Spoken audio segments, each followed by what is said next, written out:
Yan Yue tidak menyadari bahwa alis Yun Qingyan telah tenggelam. Dan dia masih berkata pada dirinya sendiri, aku datang untuk memverifikasi kekuatanmu dan melihat apakah kamu memenuhi syarat untuk bersaing dengan saudara Yang Qing. Tapi jika kamu tidak bisa melewati 3 gerakanku, maka sebaiknya kamu menjauhkan diri dari duel dengan saudara Yang Qing.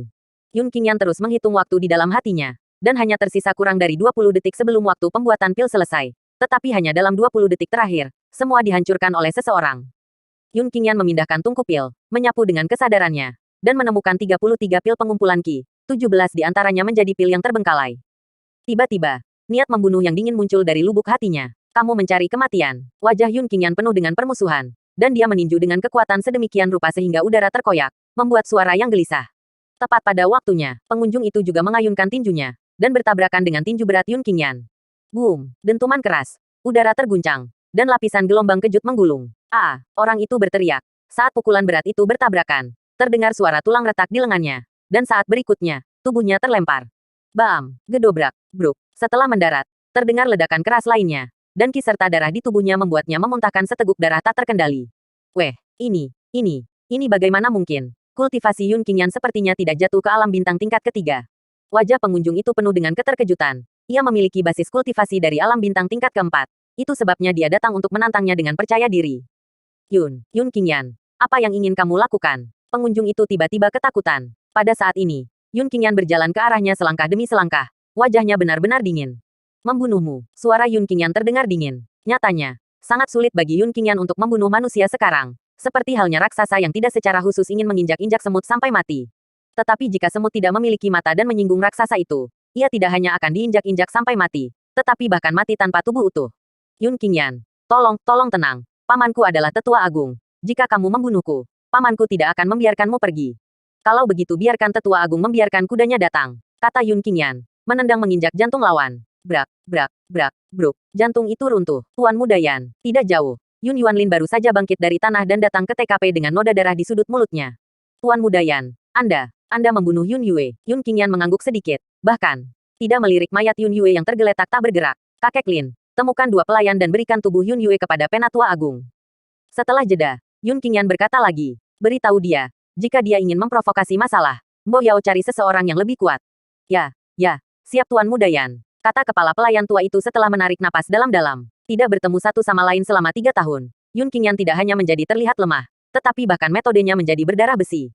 Bagaimana pelayan tua itu tahu bahwa, sebagai salah satu kaisar abadi, meskipun Yun Qingyan tidak berdarah dingin dan kejam seperti 9 kaisar abadi lainnya, dia jelas merupakan ahli pembunuhan yang menentukan, dan dia tidak akan pernah berbelas kasih saat bertemu orang yang harus dibunuh. Simpan pil pengumpulan Qi ini. Di antara jari-jari Yun Qingyan, sebuah pil terbang keluar dan jatuh ke tangan pengurus rumah tua itu. Ya, siap.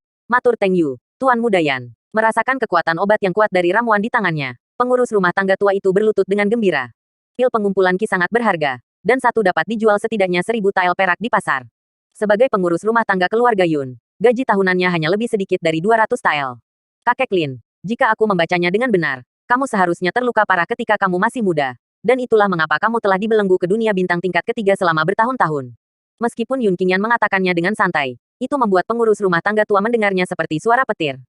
Cetar, Yun Qingyan melanjutkan, aku tidak meragukan kesetiaan kakek Lin, tapi itu tidak cukup. Selama penampilan kakek Lin berikutnya cukup baik, aku tidak hanya akan menyembuhkan luka lamamu, tetapi juga memberimu kekuatan yang kamu impikan.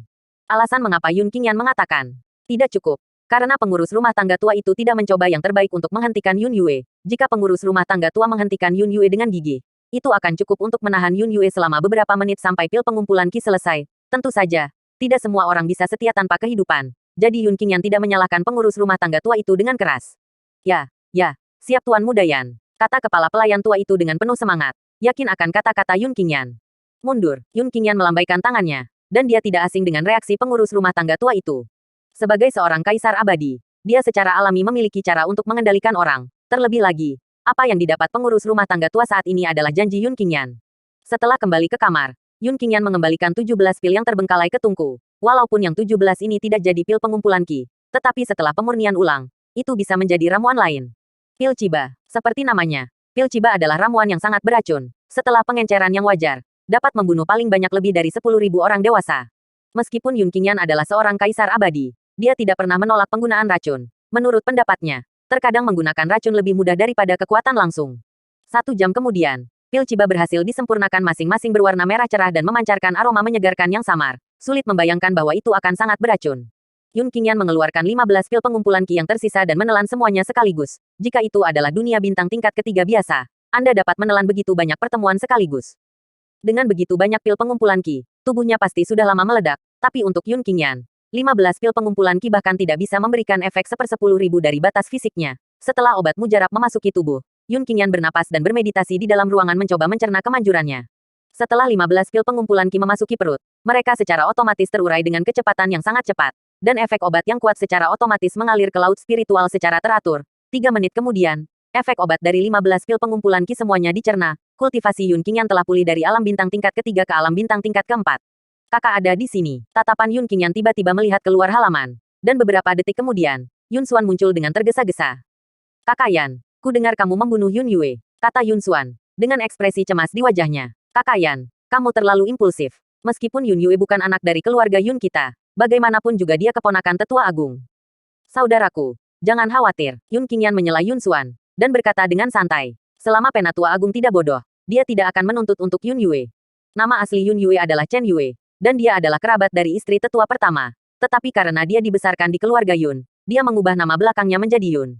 Tetapi bahkan jika nama belakangnya adalah Yun, itu tidak akan pernah mengubah fakta bahwa dia tidak akan pernah menjadi anak dari keluarga Yun. Keluarga Yun memiliki aturan. Tidak peduli seberapa serius perselisihan internal antara yang bermarga Yun, mereka akan bersatu menjadi satu ketika datang ke dunia luar. Duel antara Yun Qingyan dan Yun Yangqing adalah masalah pribadi keluarga Yun. Keduanya bertarung sampai mati dan tidak ada hubungannya dengan Yun Yue. Hal macam apa dia? Dan dia pantas untuk bergabung. Oke, aku terlalu khawatir. Yun Xuan berbalik dan memikirkannya. Dan dia juga merasakan hal yang sama. Selama penatua pertama tidak bodoh, dia tidak akan menonjol untuk Yun Yue. Tapi saudara Yan, setelah 4 hari, apakah kamu benar-benar akan berduel dengan Yun Yangqing? Yun Xuan bertanya lagi dengan khawatir. 3 hari telah berlalu sebelum duel antara Yun Qingyan dan Yun Yangqing. Tentu saja, meskipun saya tidak tertarik pada posisi pewaris, ada alasan mengapa saya harus melakukannya. Yun Qingyan mengangguk dan berkata, dengan niat membunuh yang tak terlihat muncul di matanya.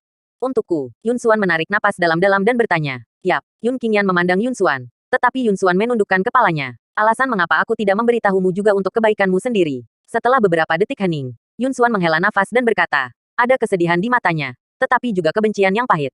Aku tahu. Jadi aku akan bertanya padamu tentang masalahmu setelah aku menjadi ahli waris, kata Yun Qingyan. Dari reaksi antara Yun Xuan dan pamannya, dan kata-kata terfragmentasi dari pengurus rumah tangga tua, Yun Qingyan secara kasar menyimpulkan bahwa orang yang menghapus Yun Xuan harus memiliki basis kultivasi yang kuat, atau memiliki latar belakang yang dalam, atau keduanya. Sebagai pewaris keluarga Yun, Yun Qingyan dapat menggunakan kekuatan keluarga. Sebagian besar alasan mengapa Paman Yun Han tidak dapat menggunakan kekuatan keluarganya untuk membalaskan dendam Yun Xuan adalah karena pengekangan keempat tetua. Tapi Yun Qingyan berbeda. Dengan kemampuannya, selama dia mengambil posisi pewaris, dia bisa menyapu bersih semua perlawanan yang menghalanginya. Tentu saja, dengan kemampuan Yun Qingyan, kebanyakan dari mereka tidak mau repot-repot menggunakan kekuatan keluarga. Dalam waktu kurang dari setengah jam, pengurus rumah tangga tua mengirim tubuh Yun Yue ke kediaman tetua agung. Wajah tetua agung dan seorang wanita cantik berubah drastis ketika mereka melihat tubuh Yun Yue. Dan yang terakhir bahkan melolong keras. Yun Yuanlin, siapa yang membunuh Yun Yue? Penatua memandang pengurus rumah tangga tua itu dengan wajah cemberut. Lapor tetua agung, Yun Yue dibunuh oleh Tuan Muda Yan. Pengurus rumah tangga tua Yun Yuanlin tidak menyembunyikan apapun, dan menceritakan tentang masalah Yun Yue dengan Yun Qingyan sebelumnya. Namun, bagian dari alkimia Yun Qingyan tidak diceritakan. Tetua, begitulah yang terjadi. Tuan Muda Yan juga meminta saya untuk menyampaikan sepatah kata kepada Anda. Jika Anda ingin memprovokasi masalah, Anda harus mendapatkan seseorang yang benar-benar kuat.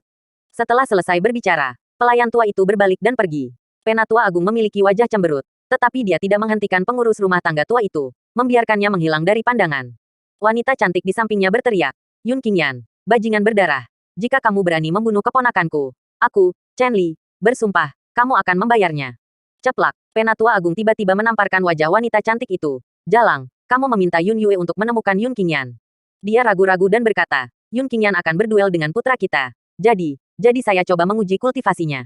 Kamu wanita bodoh. Penatua agung menghentakkan kakinya dengan marah, dan menamparkan wajah wanita cantik itu lagi. Ceplak, ayo, kunci wanita bodoh ini. Tidak ada yang bisa membiarkannya keluar sampai Yang Qing kembali. Wajah tetua agung itu penuh amarah, dan dia langsung memerintahkan bawahannya. Baru setelah wanita cantik itu dibawa pergi, kemarahan di wajah sesepuh berangsur-angsur mereda. Sebagai penatua agung, dia secara alami menyadari aturan keluarga Yun. Tidak peduli seberapa kejam pertarungannya, itu masih masalah keluarga. Tetapi jika seseorang dengan nama keluarga asing ikut campur, itu akan melanggar aturan. Aturan ini, bahkan Tetua Agung tidak berani melanggarnya. Penatua Agung berjalan menuju tubuh Yun Yue dan mulai memeriksa luka-lukanya. Weh, hanya ada 2 luka di tubuhnya. Satu patah tulang lengan, dan yang lainnya patah hati. Alis Penatua Agung tiba-tiba berubah menjadi berat. Dia telah menyimpulkan penyebab kematian dari luka Yun Yue. Pertama, dia dikalahkan dalam satu gerakan dan tulang lengannya hancur. Lalu dia diinjak-injak sampai mati tanpa perlawanan.